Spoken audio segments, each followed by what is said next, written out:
Hello नमस्कार प्यारे साथियों। आज हम लोग देखने वाले क्लास 12 फिजिक्स का मोस्ट इम्पोर्टेंट टॉपिक्स। क्या टॉपिक का नाम है? एक समान वैद्युत क्षेत्र में द्विध्रुव को घुमाने में किया गया कार्य का मान। ये बहुत ज़्यादा इंपॉर्टेंट क्वेश्चन है आपकी परीक्षा के लिए। आपको पता होगा, आप लोगों ने जो सर्च किया है वो काफ़ी मशक्क़त से किया है, क्योंकि ये परीक्षा में पूछा जाता है, इसीलिए आपको समझना है। और ये मैं गारंटी देता हूँ, इस क्लास को आप लोग पूरा देखिएगा, 100% आपको समझ में आ जाएगा और खुद से आप लोग कर सकेंगे। तो ठीक है प्यारे बच्चों, चलिए फटाफट से शुरुआत करते हैं। और साथ में चैनल पर पहली बार जुड़ते हैं, चैनल को सब्सक्राइब जरूर से करना। तो चलिए प्यारे बच्चों समझाते हैं हम आपको।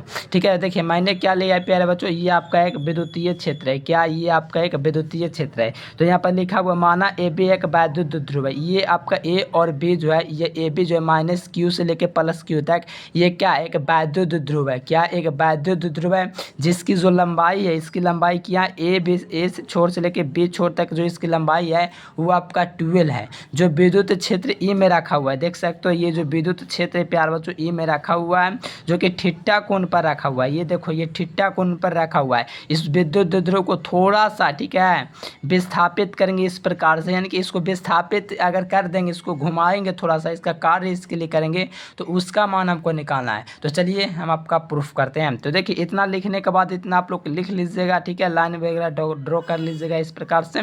फिर आपको लिखना है यहाँ से एक समान विद्युत क्षेत्र में, यहाँ से आपको क्या लिखना है, एक आपको व्यंजक इसके पहले मैं करवाऊँ, एक समान वैद्युत क्षेत्र में द्विध्रुव को, ठीक है, एक समान वैद्युत क्षेत्र जो होता है प्यारे बच्चों, उस पर लागने वाला जो बल का मान होता है, एक समान वैद्युत क्षेत्र है, इस पर लागने वाला जो बल आघूर्ण का जो मान होता है वो कितना होता है, वो पहले आपको लिखना पड़ता है। या तो आप लोग यहाँ से याद कर सकते हो, एक समान वैद्युत क्षेत्र पर लगने वाला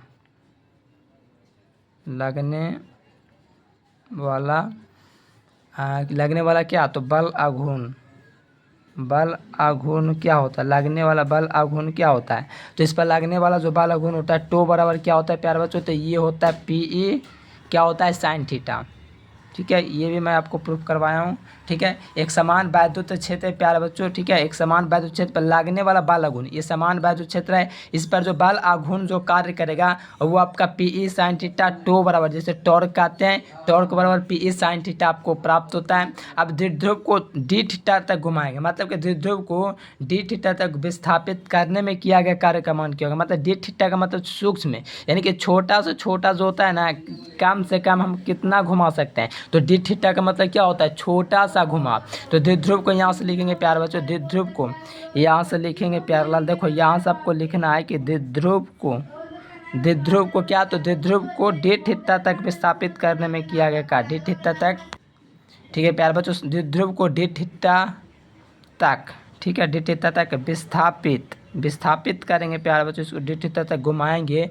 तो विस्थापित करने में कार्य तो करना पड़ेगा, करने में किया गया कार्य, ठीक है, डी थीटा तक विस्थापित करने में किया गया कार्य। देखिए, तो द्विध्रुव को डी थीटा, मान लीजिए थीटा पर आपका है, तो इसको थोड़ा सा घुमाव करेंगे, क्योंकि टॉपिक का नाम ही आप लोग देख लीजिए, द्विध्रुव को घुमाने में किया गया कार्य का मान पूछा जा रहा है। तो यहाँ से आपको ध्यान में रखना है प्यारे बच्चों, तो यहाँ पर डी थीटा तक क्या करेंगे, इसको घुमाएंगे, यानी कि द्विध्रुव को डी थीटा तक इसको घुमाएंगे, तो किया गया कार्य का नाम क्या होता है, तो कार्य बराबर क्या होता है, बल गुना विस्थापन। तो देखो, छोटा सा कार्य करना है, डी थीटा का मतलब छोटा सा घुमाव करना है, और छोटा सा घुमाव करने के लिए डी लिखते हैं, ठीक है।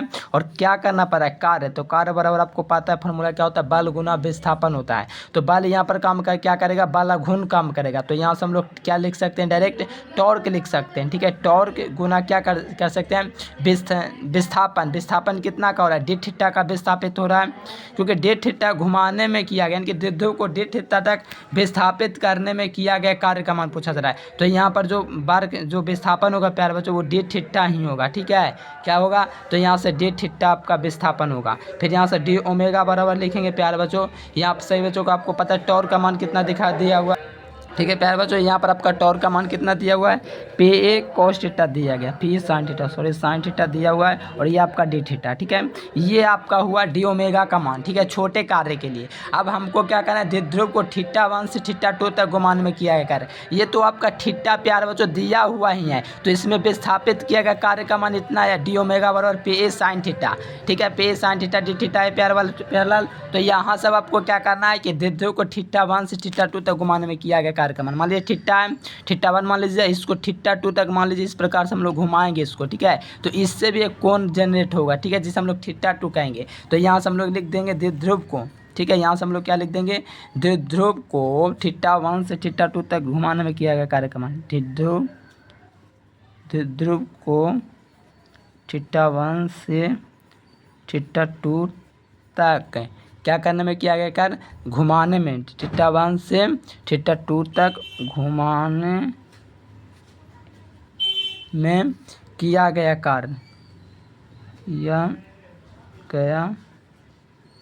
कार्य, देखो किया गया कार्य क्या होगा। तो यहाँ से जैसे ही बड़े कार्य द्विध्रुव को थीटा 1 से थीटा 2 तक घुमाएगा, मतलब क्या, थीटा 1 से थीटा 2 घुमाने का मतलब हो गया कि बड़ा कार्य किया जा रहा है। लिमिट जब भी बात आएगा प्यार बच्चों, लिमिट का जब भी बात आएगा तो समाकलन लेगा। समाकलन बड़े क्षेत्रों के लिए समाकलन करते हैं, तो ये छोटा क्षेत्र है, तो यहाँ पर जो डी है प्यार बच्चों हट जाएगा, क्योंकि छोटे कार्य के लिए था, डी थीटा तक को विस्थापित करने में, मतलब छोटा कार्य के लिए था, तो डी ओमेगा मैंने लिखा। अब बड़ा कार्य करना है, थीटा 1 से थीटा 2 तक करना है, तो बड़े कार्य के लिए सिर्फ डब्ल्यू लिखा जाता है, ठीक है, छोटे कार्य के लिए डी डब्ल्यू लिखा जाता है, ये सब जानते होंगे, ठीक है। तो यहाँ से हम लोग क्या लिमिट लगा देंगे, थीटा 1 से थीटा 2, तो यहाँ पर थीटा 1 और यहाँ पर आपका थीटा 2, और यहाँ पर पी ए कोस थीटा दिया लिखा हुआ है, तो यहाँ से हम लोग देंगे पी ए साइन थीटा, और यहाँ पर डी थीटा, ठीक है, ये मैंने लिख दिया। अब यहाँ पर क्या करना है, पी ई जो है प्यार बच्चों, इस कॉन्स्टेंट को हम लोग क्या कर देना है, बाहर हम लोग को कर देना है, ठीक है, ऊपर कर देता हूँ, ठीक है। ये पी ई को क्या कर देना है, बाहर हम लोग को कर देना है, फिर यहाँ लगा देना है थीटा 1 से लेकर के थीटा 2 तक, और यहाँ पे देखो साइन थीटा का क्या करना है, समाकलन करना है, साइन थीटा, और यहाँ पर डी थीटा का हमको क्या करना है, समाकलन करना है। तो साइन थीटा का समाकलन आप सभी बच्चों को पता है क्या होता है, ठीक है, साइन थीटा का माइनस कोस थीटा होता है समाकलन, ठीक है। तो यहाँ से लिखेंगे डब्ल्यू बराबर क्या, तो यहाँ पर पी ई लिखेंगे, ठीक है, और यहाँ पर समाकलन करने के बाद क्या होता है, साइन थीटा का क्या होता है, कोस थीटा होता है समाकलन, ठीक है। लिमिट कितना दिया गया, थीटा 1 से लेकर के थीटा 2 तक लिमिट दिया गया। अब यहाँ पर क्या करेंगे, इसको हम लोग घटा सकते हैं, थीटा 1 से थीटा 2, यानी कि अपर लिमिट घटाओ लोअर लिमिट, तो यहाँ से लिखेंगे वर्ग बराबर पी ई, ठीक है। यहाँ पर किसको घटाएंगे, यहाँ पर पहले अपर लिमिट रखेंगे, तो minus cos theta 2 minus cos theta 1, ठीक है, इस प्रकार से हम लोग लिख देंगे, ये आपका होगा, ठीक है। इसको अच्छे तरीके से चलिए इसको लिख देते प्यारे। अब प्यारे बच्चों ये जो हमको प्राप्त हुआ, डब्ल्यू बराबर क्या प्राप्त हुआ, पी ई क्या था, माइनस कोस 2 क्या था, 2 थीटा माइनस कोस थीटा 1 था। इसको बढ़िया से लिखने के लिए हम लोग लिख सकते हैं, यहाँ से पी ई लिख सकते हैं, यहाँ से, ठीक है। ये प्लस वाला है तो इसको पहले लिख सकते हैं, cos theta 1 minus cos 2 theta, ठीक है, इस प्रकार से लिख सकते हैं, क्योंकि प्लस वाला को पहले लिखें तो बेहतर रहेगा।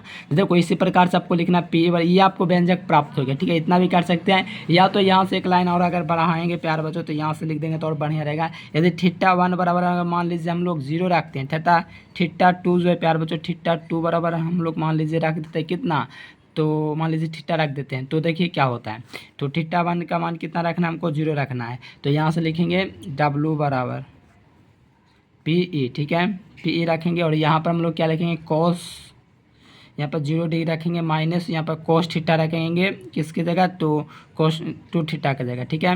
तो यहाँ पर कोस कितना रखेंगे प्यारे बच्चों, थीटा रखेंगे, क्योंकि थीटा 2 की जगह थीटा और थीटा 1 की जगह 0, तो यहाँ से लिखेंगे तो डब्ल्यू बराबर क्या होगा, पी हो जाएगा, ई हो जाएगा, कोस 0 डिग्री का जो वैल्यू होता है प्यारे बच्चों क्या होता है, 1 होता है, ठीक है, और यहाँ पर आपका कोस थीटा हो जाएगा। ये आपका एक्चुअल में प्राप्त हो गया, और यहीं आपको प्रूफ करना था प्यारे बच्चों, ठीक है। इसको अच्छे तरीके से आप लोग कर लीजिए, ये परीक्षा के लिए आपके लिए काफ़ी ज़्यादा इंपॉर्टेंट है। और आप लोग नोट्स लेने के लिए इस नंबर पर जो है प्यारे बच्चों कॉल या मैसेज कर लीजिएगा, ऑल सब्जेक्ट का मिल जाएगा, ठीक है, लास्ट में ये 34 है, ठीक है। इस नंबर पर आपको कांटेक्ट कर लेना ऑल सब्जेक्ट नोट्स के लिए, और इतना आप लोग कर लीजिए प्यारे बच्चों, ठीक है, आपके परीक्षा के लिए काफ़ी ज़्यादा इंपॉर्टेंट है और आपके परीक्षा में आएंगे, ठीक है प्यारे बच्चों। वीडियो पसंद है तो लाइक सब्सक्राइब कर देना। Thanks for watching.